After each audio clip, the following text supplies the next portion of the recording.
a lot of people are calling spiritual music, and then when you look at it, it's just emotional music. When people say that they are worshiping angels, I don't think there's something called I don't think particular group of angels dedicated to worship. No.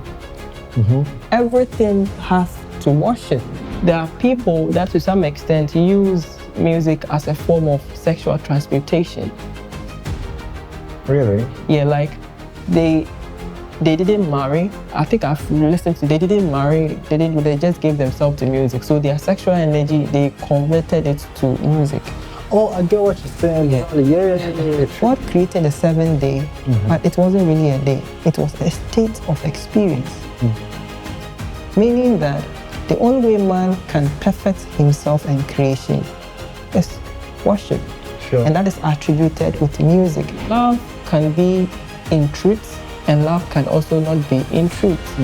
So you see, so the spiritual plane is not a perfect plane. All right. However, you need the pure love of the truth to step into the divine. And you can also have a spiritual music. If you don't know how to use this very well, it will not become a spiritual music. All right. It's just like the devil quoting the Bible to get the Lord to disobey God. So the question is, you should not be drunk with wine. Now, when you drink wine, what happens to you? You become drunk. You become drunk. So what is the essence of spiritual music? It's to make you, in a way, drunk in the spirit. Good. Something can be spiritual and not divine. Yes. So that is where we have the rebellious angels and the diabolic beings. Rebellious angels and diabolic beings. So there are music that comes from such dimensions. All right. And those kind of music, to some extent, can also control demons. Okay. Yeah. One can use music as a tool or a vehicle to alter their state of consciousness. And that altered state ends up touching just, let's say, the lower psychic plane, right? Yep. The lower physical plane, right? Yep. They're not actually the divine plane. Ladies and gentlemen, welcome to another episode of Deepscape. A few months ago, the countries of Ghana and Nigeria typically went through an episode of back and forth concerning the matter of musicians and instrumentalists being paid by the church. This became a wide controversy in the Christian realm, and it even included those in the secular space who had opinions about this, even to the point of people giving opinions about whether certain songs performed even in church was rightly done or not. It trended for a long period of time, and today we are going to talk about the issue of music in church and other matters that have to do with it. So, Apostle, I recall we had a lot of things to talk about back in those times. Yeah, back in those times. Yes. Before, when this case was going on, there was a lot of amidst the controversy, there's a lot of misconceptions that I personally came across.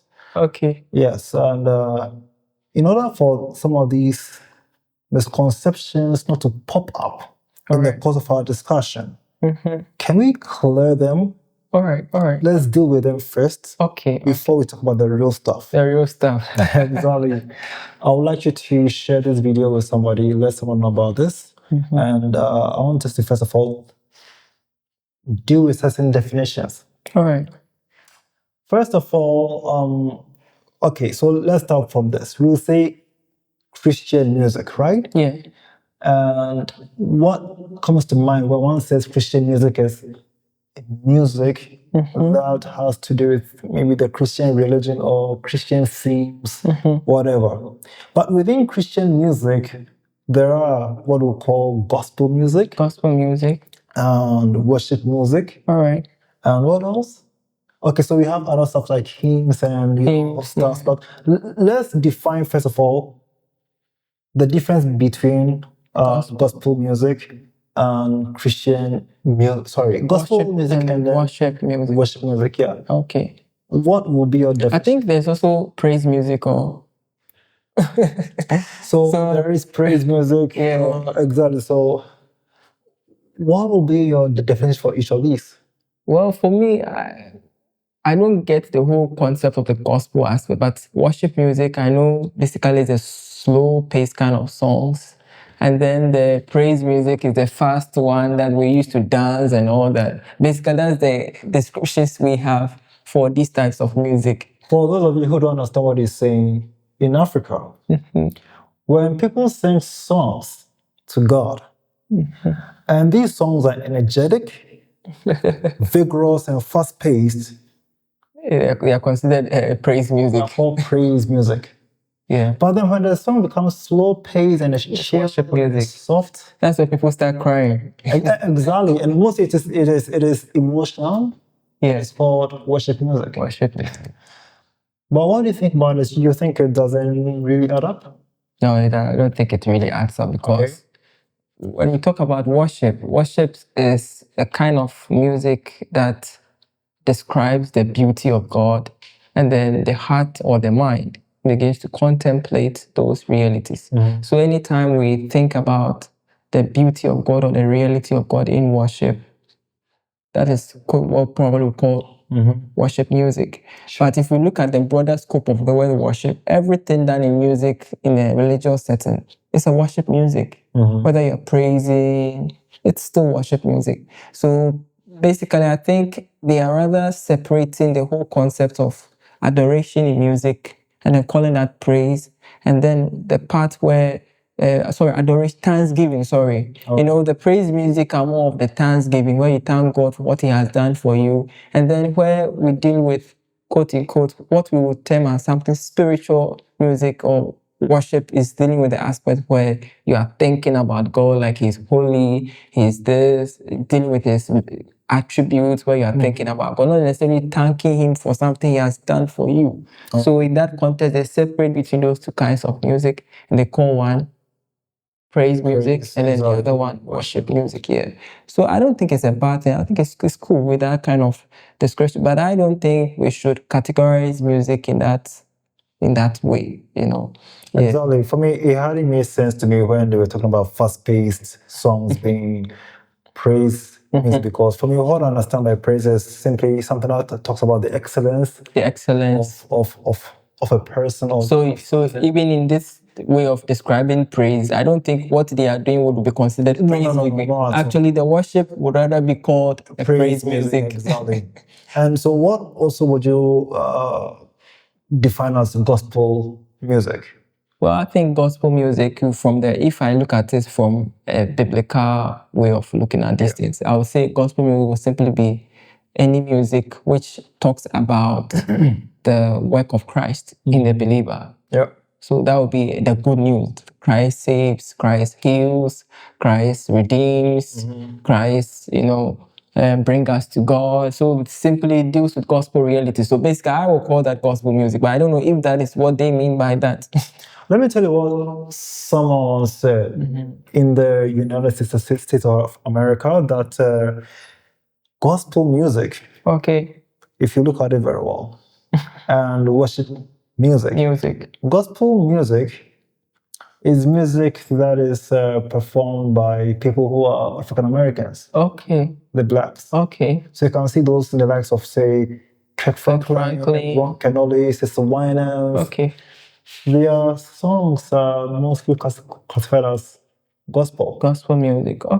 Then the white ones, I mean the white men, Don Moen, Maranatha music, and Vineyard music, Maranatha, all those guys, they are all considered as worship music or even contemporary. Actually, I think contemporary worship music. Exactly. Yeah. So it has a racial undertone. I mean, in the West, when you talk about gospel music and then worship music. Wow. Did you ever know about that? No, I think it's my first time. It's my first time. All right, then let's talk about spiritual music. Spiritual music, wow. Exactly, because once we talk about Christianity, I think the center or the core of Christianity is spirituality. Yeah, spirituality. So once we talk about Christian music, we should be thinking about spiritual music. Yeah. Do you think people will understand what spiritual music is in the first place? So that will all come from what is spirituality. That would all come from what is spirituality. So I realized that, you see, most of the times we might have the language to be describing these things, but if you open it up and you look at what is going on, it's far away from whatever thing that is going on. So the Bible said that now is when the true worshippers shall worship the Father in truth and in spirit. What does he mean by in truth and in spirit? Okay, so they would worship. So it means that you can never even come into the point of worshiping in spirit if there is no truth. The truth has to be there. So if there is no presence of good theology, you can't talk about worship or quote unquote spiritual. Okay, then we talk about what does it mean when the Bible says in the spirit. Okay. So even the first part of good theology is even a problem now. And then the other aspect of what it does it mean to say in the spirit is also a problem now. So currently in the Christian realm, good theology is a problem. It's a problem. So if that is not clear, then we can't even talk about worship.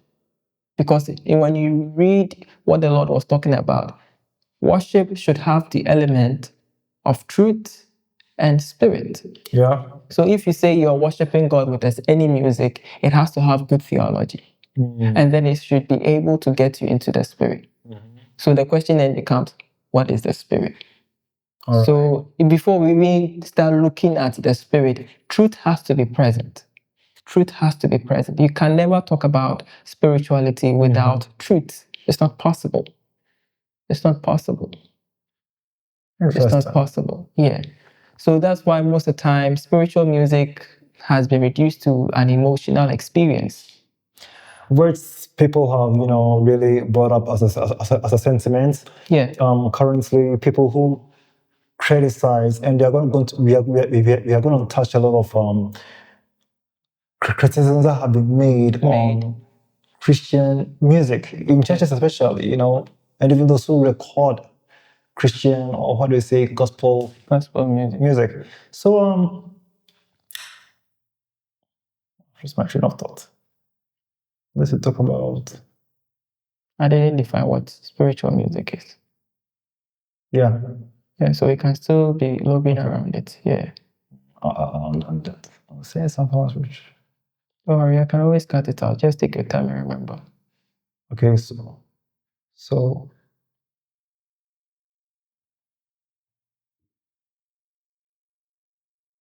Okay, so shall I, because it will be a repetition of me saying what is spiritual music then? Okay, I can continue by explaining what it is. Okay. So 3, 2, 1, action. Yeah, so looking at the whole aspect of good theology not being explained, and then even talking about in the spirit not being explained, I don't think we even have the right context to even talk about what spiritual music is. So you realize that when we talk about spiritual music, like what you were talking about, what you were asking, you will find out that a lot of people are calling spiritual music, and then when you look at it, it's just emotional music.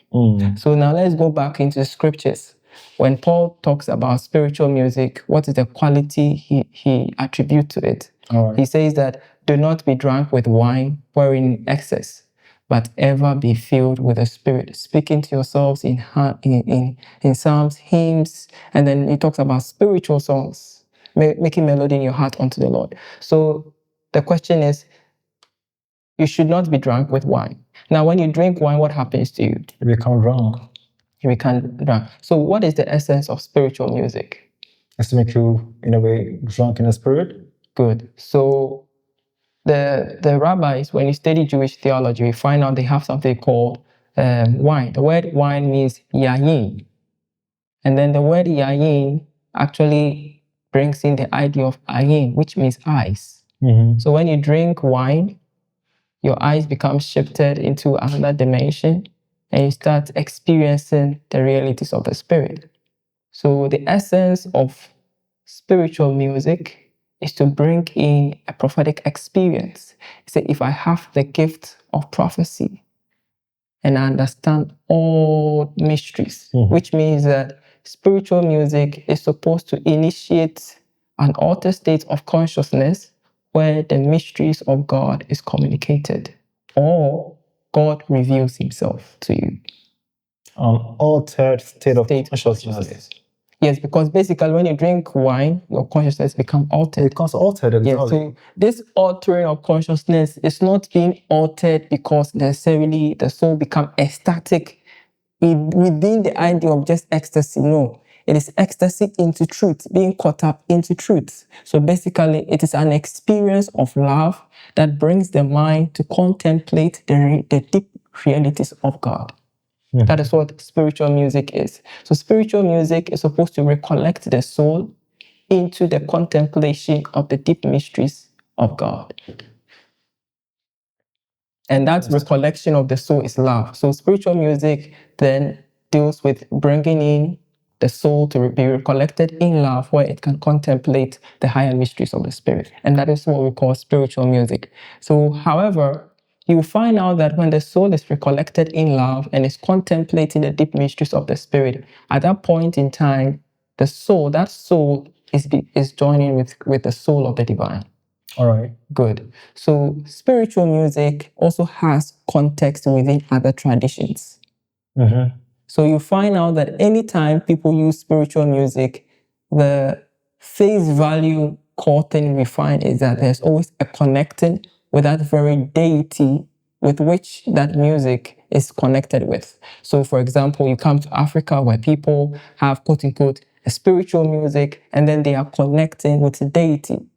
You know, I was going to say that even in Africa, for example, the accounts, and even among the gas, the fetish priests, yep. Based on what you define, as though they are the ones actually practicing real spiritual music. Good, yes. So when we look at it from that face value that spiritual music is ecstatic music because it recollects the soul to connect with a deity, then we can say that, okay, they are practicing spiritual music. What they are doing there is spiritual music. However, when we now come back a little bit and then we ask ourselves, what is spirituality? Then we would know whether whatever they are experiencing or whatever they are doing there is spiritual music or not. All right. So, for example, like for the guns that you were talking about, like I began by saying that you can never talk about spirituality without talking about truth. Mm-hmm. So, if someone has an ecstatic experience in a recollection of a certain deity and it is not truth, and they are not seeing into the true theology of God, that experience is not a spiritual. That music that brought that experience is not a spiritual music. Wow. You see, and so we are dealing with spiritual dimensions, and this dimension also comes with it the formation of the divine character of God. Mm-hmm. So someone can have a certain melody, they sing, shift them to altered state of consciousness, but that altering of the consciousness does not necessarily get them into the spiritual world. All right. But it can get them to a certain plane of reality. Mm-hmm. But because these people are only looking at the concept of spiritual music being something that gives you an ecstatic altered state of consciousness, they will end up calling that a spiritual music. Okay. But when we look at the principles of mysticism, okay, your consciousness is altered, that is true. Yeah. But was there an encounter of truth that transforms the soul? Okay. So if that happens, it's a spiritual music because you have touched the divine plane. So basically, when the Bible uses the word spiritual, it doesn't mean unseen, it doesn't mean invisible. Mm-hmm. It actually means divine.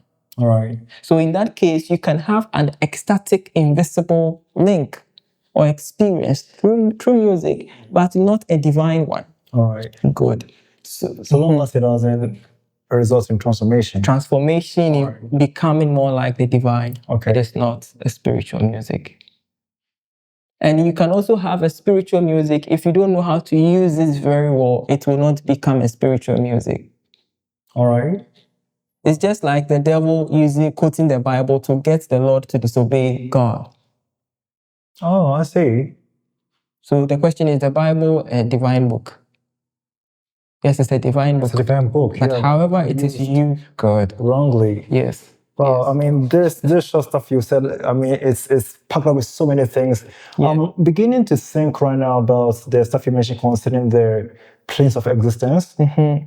From what I know, we have the physical plane, The physical plane, and there is the astral plane, then the solical plane, and then we have the spiritual. So we find out that Paul was like, now may the God of peace sanctify you wholly, and may your body, soul, and spirit be presented with blameless. Now he said, may the God of peace sanctify you wholly. So he separated the you from the body, from the soul, and from the spirit. So if you look at it, we have the physical plane dealing with the body. We have the solical plane or the psychic plane dealing with the soul. Then we have the spiritual plane dealing with the spirit, and then we have the divine plane dealing with the you.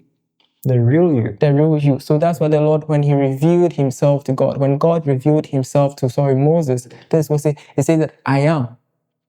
So the divine nature within all things is that you are the I, being. So being itself is the reality of God. So that principle of life within the human being forms his divine experience, forms the point where he touches the divine plane. So we have life, we have spirit, we have soul, and then we have body. And then at the level of the soul, we have the higher psychic plane, and then we have the lower psychic plane. So the higher psychic plane is where we have these beings that most cultures have called the principalities or the rulers of nations. Then we have the lower, where the demons and the elementals, the sinister beings who always try to, trick human beings and destroy them, the blood drinking spirit and all those things. That's where these beings. Is that the same as the astral plane? Yeah, so that's the lower astral plane. So most people have used music to aid them to alter their consciousness, and have also seemed to, quote unquote, call these kind of music spiritual. So one can use music as a tool or a vehicle to alter their state of consciousness. And that altered state ends up touching just, let's say, the lower psychic plane, right? Yep. Or the lower physical plane, right? Yep. And not actually the divine plane. Okay, I get it. And someone can also touch the divine plane, where he becomes detached from sensible experience into intellection of thought, where your mind becomes so much deep in thinking. However, that thing you are thinking about is not divine. So that's where songs now become a means of inner stillness. All right. Yes, and in that when we talk about the spiritual plane, we are dealing with pure intellect, pure intellection. But pure intellection can be good or evil. All right. So there's something can be spiritual and not divine. Yes. So that is where we have the rebellious angels are the diabolic beings. Rebellious angels and diabolic beings. So there are music that comes from such dimensions. All right. And those kind of music, to some extent, can also control demons. Okay. Yeah. So you say music is spiritual if it is transformative. It is transformative. So the transformation can be good or bad. All right. So that's when we are dealing with the spiritual plane. We are dealing with pure evil, pure good. All right. We are dealing with the divine plane. We are dealing with pure good. So in the spiritual plane is where we have morality. But when we deal with the psychic plane, we are dealing with passion, pleasure. Would you say emotions too? Yeah, emotions to some extent. There is a psychic element to that. So spiritual music properly is music that gets the mind raptured into experience outside of the realm of passion. So music to some extent I don't know if there are people that to some extent use music as a form of sexual transmutation. Really? Yeah, like they didn't marry. I think I've listened to, they didn't marry, they just gave themselves to music. So their sexual energy, they converted it to music. Oh, I get what you're saying. Exactly. Yeah. True. So yes, I've read on that before years ago. It was. I think I heard someone talking about the fact that is it Beethoven or those guys who play those? Yeah, Beethoven. I mean those. I think classical musicians, 18th century classical musicians. Yeah, Mozart, most of them were single, and then they converted their pleasures. They used music to rather transmute it. Yep, exactly. So basically, they use music as a spiritual tool. Because music, to some extent, is spiritual, but it has all these lower elements within it. Yeah. So you see that in this case, he has used music to transmute the pleasures. Oh. So basically, if you understand deep music, you are realizing that he are using music, quote unquote, to control the passions. So music can do that. Sure. Because music is an attribute of a spiritual plane, which is dealing with pure intuition or pure intellection. Interesting. Yes, pure intellection, pure intuition. That is actually what music is. Oh. Yeah. And so if a person is, let's come to the church setting. When people are in church, Yeah, and they worship it, right? And they are through what they call worship songs, they come to a point where in worshiping with songs, they are broken in heart. Exactly. Would you call that brokenness that they experience some sort of inner transformation that is occurring? yes. So that is music that is helping them to go into pure contemplation of good that helps them to reform their life or reform their passion or way of living their life. Wow. Exactly. So when we talk about music, we are dealing with the attributes of pure intellection and the pure emotion, because when we deal with the realm of the spiritual plane, it is the realm of what is called pure affection. It's not pleasure though. It has the attribute of love. It has the attributes of desiring, but it's not pleasure though. Yeah. So, but however, love can be in truth, and love can also not be in truth. So you see, so the spiritual plane is not a perfect plane. All right. However, you need the pure love of the truth to step into the divine. So to some extent, if music is spiritual and divine in nature, then we are realizing that music, actually the very core and end is that music was made for God. The reason why we even have the concept of music is that everything, the Bible says, let everything that hath breath praise the Lord. So it is God who institutes music. All right. So that being to some extent will draw energy through the contemplation of the divine. So when you read, there's a part in the Bible, for example, let me even go into describing this biblically. After God had created all things, the Bible says he rested on the seventh day and then he sanctified it. Yeah. Now, the seventh day was not sanctified for God. It was sanctified for man.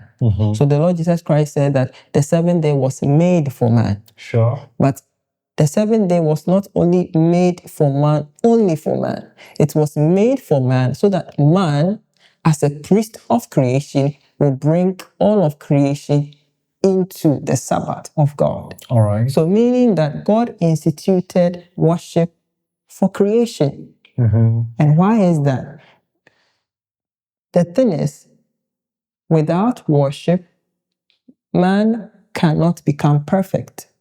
So even though God had created all things perfect, without them worshiping, they cannot become perfect.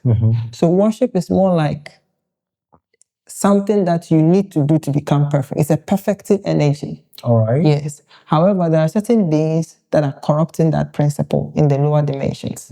So when you go into the Bible, you also find this that, and the Lord God created for man to do. So it means that God had finished creating, but he created so that man will do. We do, yeah. The word is la'asot in the Hebrew. When you check it, you find out that actually God created man, but God created man in such a way that man steps into creation by doing. But this doing, what was it? Because God created the seventh day, but it wasn't really a day. It was a state of experience. Meaning that the only way man can perfect himself and creation is worship. Sure. And that is attributed with music, because to worship God means to think about him. And music is that element to help the mind to contemplate. I see. So music is a principle that not only man is supposed to use, creation, everything. So that's how at times most mystics have entered into realms. The angels are not worshiping. When people say that they are worshiping angels, I don't think there's something called I don't think particular group of angels dedicated to worship. No. Everything has to worship. Exactly. Everything is embedded with the principle of worship, meaning that everything is emitting music.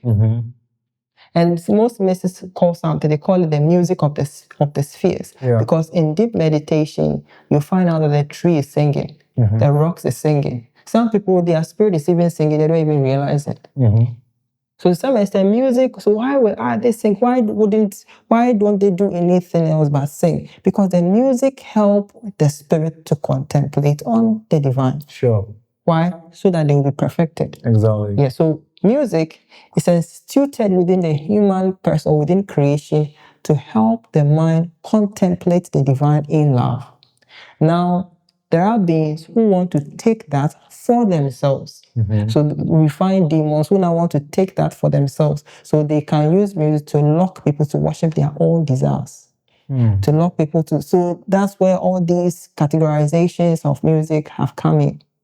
All right. So actually, when we use the word idolatry, it simply means idolatria, which means the worshipping of forms and images. When we say forms and image, what do we mean? Wrong ideas of the divine. Oh, I get it. So when people are in fetishism and then they are playing their drums and then they are worshiping and then these demonic spirits are possessing them, they are doing it in the name of a self-pleasure that the being has demonstrated or displayed himself to be able to give. So actually they are worshiping their own self-pleasure. So the music is music to what? Amplify their own pleasure, because the being is the personification of that. So it is just a corruption of the recollection in love to think about God. In this case, it's a recollection in pleasure to think about carnal realities.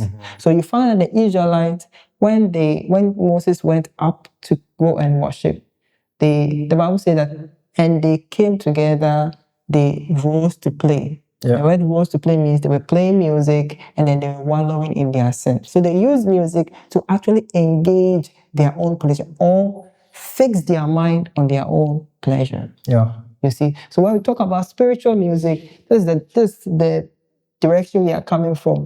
That spiritual music is supposed to recollect the soul in the contemplation of. Now, a true spiritual music contemplates the soul in love, recollects the soul in love to contemplate the reality of God. And astral music recollects the soul in astral entities to contemplate on astral pleasure. Like that. So when we look into those things, that's how we will look at it. Yeah. Look, we've not even started, we've not even gotten anywhere. And this is just the beginning. And even the beginning in itself is so much power. So why don't you join us on the next episode so we can explore the depths of the whole realm of music. Yeah. See you next time.